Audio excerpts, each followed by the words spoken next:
Hello everyone, कैसे हैं आप सभी।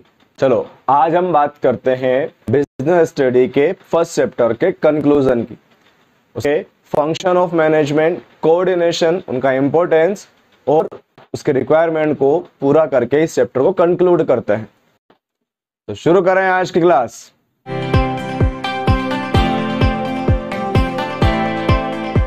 ओके, शुरू करते हैं हम फंक्शंस ऑफ मैनेजमेंट से। इसके पहले वाले दो वीडियो में हमने इंपॉर्टेंस के बारे में पढ़ा, फीचर्स पढ़े, नेचर पढ़े, प्रोफेशन, साइंस आर्ट कैसा है वो सब कुछ पढ़ लिया।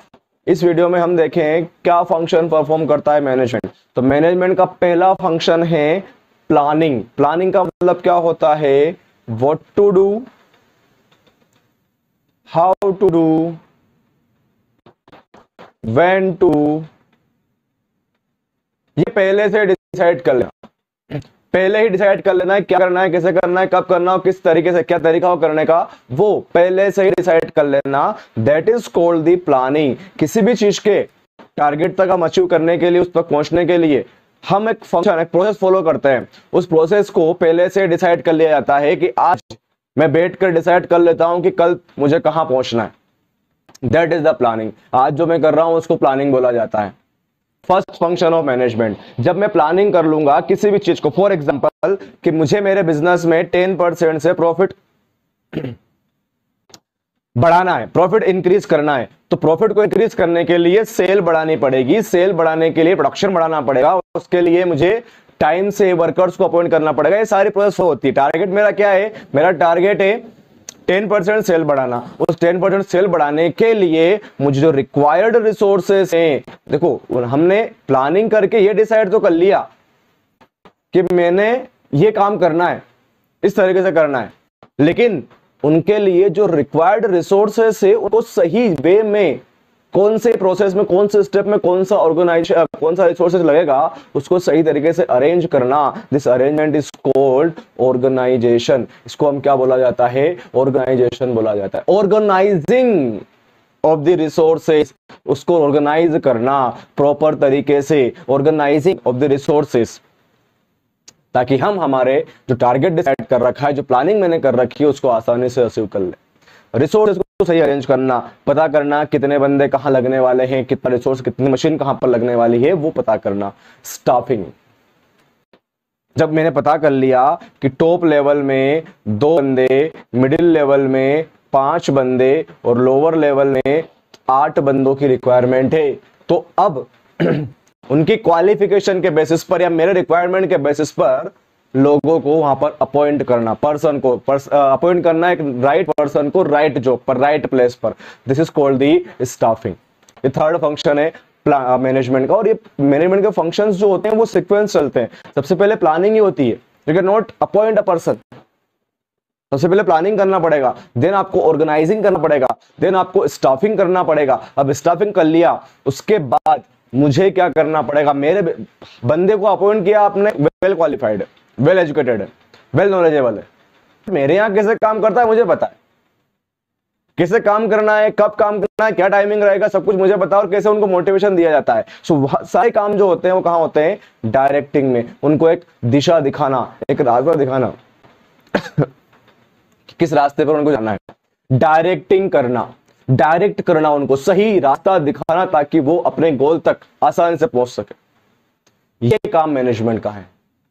उसके बाद उस रास्ते पे वो सही चल रहा है कि नहीं चल रहे हैं, जो रास्ता मैंने दिखाया है उसमें कोई डेविएशन तो नहीं है, उस डेविएशन को पूरा करने के लिए, कंट्रोल करने के लिए कंट्रोलिंग करना। ताकि देखो रास्ता ये बनाया था हमने, कोई बंदा ऐसे जा रहा है, तो ये डेविएशन जो आ रहे हैं, ये डेविएशंस उनको खत्म करने, रिड्यूस करने की कोशिश करना और वापस से उसी रास्ते पर आने का काम करना, वो होता है controlling. So these are the 5 function perform by the management in the management process. ये फंक्शन करते हैं। सबसे पहले प्लानिंग करते हैं क्या करना है, उसके बाद क्या करने के लिए जो रिसोर्सेज की रिक्वायरमेंट होती है उनको सही तरीके से ऑर्गेनाइज करना कि इसके बाद इसके चलेगा, इसके बाद ये लगेगा, और उसके बाद जितने बंदे, ह्यूमन रिसोर्स की रिक्वायरमेंट जहां पर होती है वहां पर स्टाफिंग करना अपने टारगेट को अचीव करने के लिए। आफ्टर दैट डायरेक्ट करना उनको कि कहां कैसे चलना है, और कंट्रोलिंग करना। आपके लिए मैं एग्जांपल दूं, आपका एग्जांपल देता हूं मैं। फॉर एग्जाम्पल, आप ने टारगेट डिसाइड कर लिया कि मुझे 95% बनाना है, ये आपका टारगेट है। ओके, उस टारगेट को अचीव करने के लिए आपने क्या किया, आपने जो रिक्वायर्ड रिसोर्सेस हैं, बुक्स, टीचर्स, इन सबको सही तरीके से अरेंज किया। कौन सा टीचर कब लगेगा, कौन सी बुक कब लगेगी, उसके बाद आपने अपॉइंट किया टीचर को, appointment of teacher for your achieving your target. फिर आपने बताया सर आपको अच्छे से पता पढ़ाना, कोई दिक्कत नहीं, मुझे पता है आप पढ़ा सकते हो, लेकिन मुझे 95% अचीव करना है, तो मेरा रास्ता ये है और ऐसे आपको चलना पड़ेगा। ठीक है, आप डायरेक्टिंग कर रहे हो, फिर अगर टीचर सही नहीं चल पा रहा है तो आप कंट्रोलिंग भी कर सकते हो। सर ऐसा पॉसिबल है कि हम ऐसा कर सकते हैं? दिस इज एन एग्जांपल, ऐसा नहीं कर सकते हम, बड़े एग्जांपल्स बता रहा हूं मैं आपको कि आप क्या करते हो, अपने टीचर को एज अ अपॉइंट नहीं करते हो, आपको वो पढ़ाते हैं, लेकिन आप अपने बेसिस पे मान सकते हो कि हाँ मैंने उनको रखा हुआ है और वो मुझे डायरेक्ट कर रहा है। एक्चुअल डायरेक्ट वो करते हैं आपको, लेकिन हम अपने बेस पर समझने के लिए, मैनेजमेंट की प्रोसेस समझने के कर सकते हैं। So this is the process of management, function of management. अगला पॉइंट और मोस्ट इंपोर्टेंट पॉइंट दे रखा है आपके लिए, कोऑर्डिनेशन। कोऑर्डिनेशन का मतलब क्या होता है? कोऑर्डिनेशन का मतलब होता है जो अलग अलग फंक्शन है, प्लानिंग करना अलग होता है, डायरेक्टिंग करना अलग होता है, ऑर्गेनाइजिंग करना अलग होता है, ये अलग अलग फंक्शन है। इन सारे अलग अलग फंक्शन को एक पर्टिकुलर टारगेट के लिए, जो टारगेट मैंने डिसाइड कर रखा है, वहां तक पहुंचने के लिए फंक्शंस परफॉर्म करना, दैट्स कॉल्ड कोऑर्डिनेशन। एक ही ना में सारे मोतियों को पी देना, दैट्स कॉल्ड द कोऑर्डिनेशन। सारे मोती एक साथ आ रहे है ना, एक ही बाइक के, एक ही कार के दो व्हील जो एक ही अलग अलग हैं, दोनों अलग अलग हैं, एक लेफ्ट एक राइट, लेकिन टारगेट दोनों का एक ही। That's called coordination. Cooperation is different thing, coordination is different thing. Cooperation में तो जो मैं कर रहा हूं उसमें मेरी हेल्प करना, that is called the coordination, sorry corporation. मैं जो कर रहा हूं उसमें मैं हेल्प कर देना, चलो थोड़ा बहुत मैं कर देता हूं, वो कॉर्पोरेशन कहलाता है बेटा। कोऑपरेट करना मेरे साथ। कोऑर्डिनेशन का मतलब क्या होता है? कोऑर्डिनेशन का मतलब होता है जो मैं कर रहा हूं वो मैं ही करूंगा, जो तू कर रहा है तो वो तू ही कर, लेकिन हम दोनों का टारगेट एक ही होना चाहिए। दैट्स कॉल्ड कोऑर्डिनेशन, इसको बोला जाता है कोऑर्डिनेशन। कैरेक्टरिस्टिक्स क्या है कोऑर्डिनेशन के, वो हम देखें। कोऑर्डिनेशन एसेंस ऑफ मैनेजमेंट में coordination is all management function. Coordination केवल टॉप वाले के लिए या केवल मिडिल वाले के लिए नहीं होता है, ये सारे लेवल के लिए होता है। टॉप मिडिल लोअर कोई सा भी लेवल हो, हर बंदे को कोऑर्डिनेशन की रिक्वायरमेंट, क्योंकि हर बंदे को दूसरे बंदे से काम पड़ता है बेटा। अपने ही आसपास कलीग्स का काम पड़ता है, अपने नीचे वाले से काम पड़ता है या अपने ऊपर वाले से काम पड़ता है।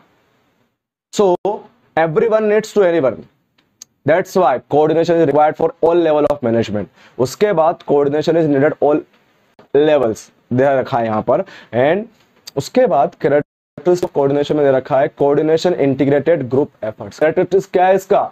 इट्स इंटीग्रेटेड ग्रुप एफर्ट्स, जो आपका ग्रुप का एफर्ट्स है, अलग अलग काम कर रहे हो, प्लानिंग अलग हो रही है, ऑर्गेनाइजिंग अलग हो रही है, डायरेक्टिंग अलग हो रही है, इन सबको इंटीग्रेट कर देना, इन सबको ऐड करना, ताकि हम एक कॉमन गोल अचीव कर सकें, एक कॉमन जो टारगेट डिसाइड किया हुआ है हमने वहां तक हम पहुंच सके। इसलिए मुझे क्या करना पड़ेगा? मुझे कोऑर्डिनेशन की रिक्वायरमेंट होती है।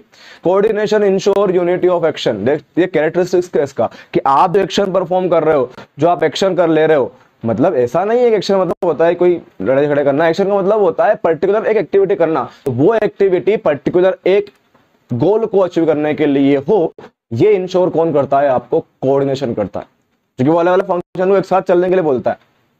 तो ये इंश्योर हो जाता है उसे कि हाँ हमारी हर एक्टिविटी, हर action towards the particular achievement के लिए हो रहा है, पर्टिकुलर उसी गोल के लिए हो रहा है। Coordination is continuous process, definitely it is a continuous process. Continuous मतलब, कंटिन्यूअस थोड़ा सा मिसप्रिंट हो गया है यहां पर, कंटिन्यूअस की स्पेलिंग थोड़ा सा अलग है। कंटिन्यूअस का मतलब होता है एक ऐसी प्रोसेस जो कंटिन्यू चलती रहती है और चेंज नहीं होती। बार बार मुझे करना पड़ेगा। एक बार आपने कोऑर्डिनेशन कर दिया इसका मतलब ये नहीं दूसरी बार नहीं करना पड़ेगा, दूसरी बार भी करना पड़ेगा।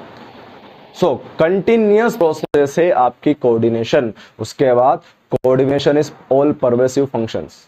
All pervasive means every level of management, अभी पढ़ा है हमने, in every level coordination is required. Then coordination is deliberate function, conscious mind में करना पड़ता है, आपको माइंड अप रखना पड़ता है, माइंड को ओपन रखना पड़ेगा, कॉन्शियस माइंड में आप कर सकते हो। And coordination is responsibility of all manager, ये तो बार बार आ रहा है, रिपीट हो रहा है कि हर मैनेजर रिस्पॉन्सिबिलिटी है, top level, middle level, supervisor level, every level needs are coordination.